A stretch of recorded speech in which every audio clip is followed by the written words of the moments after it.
They're calling it a drug war. Yet Trump has slapped military officers with NDAs and sailed the Gerald Ford toward Venezuela. Strikes mount, secrecy hardens, lawmakers are blinded. When America hides its wars even from itself, is this narcotics policing or the prelude to regime change?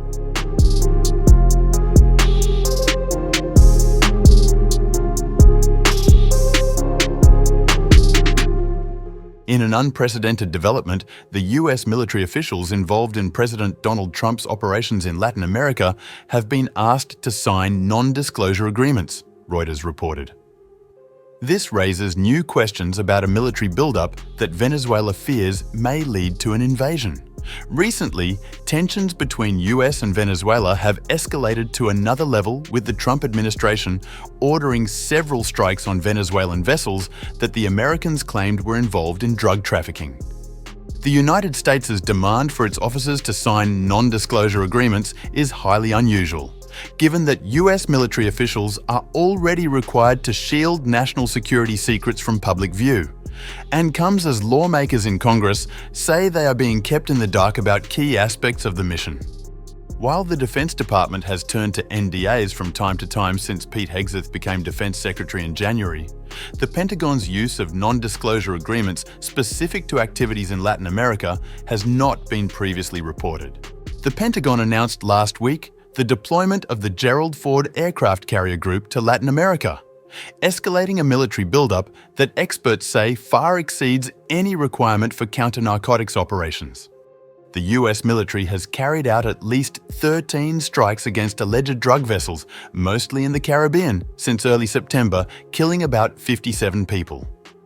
The Pentagon has provided few details about the people targeted, but has acknowledged some of them include people from Venezuela, Colombia, and Ecuador. The carrier strike group adds another roughly 10,000 troops and enormous firepower to a buildup that already includes guided missile destroyers, F-35 fighter jets, a nuclear submarine, and around 6,500 troops. The Pentagon has not explained why such firepower is required for counter-narcotics operations.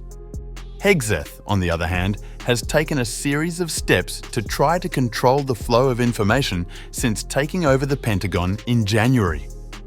He told Pentagon staff they must obtain permission before interacting with members of Congress, according to an October 15th memo.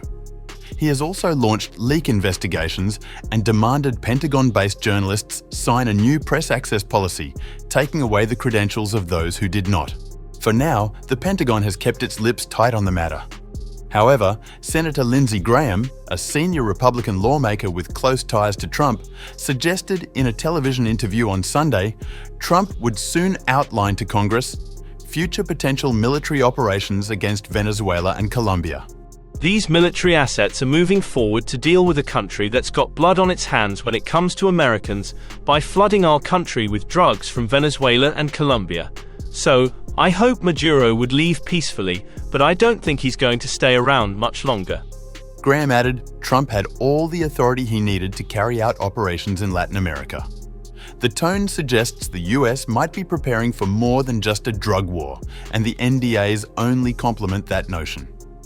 Is this really about drugs and immigration as Trump has suggested, or is there a much deeper narrative building within the walls of the Pentagon? Only time will tell.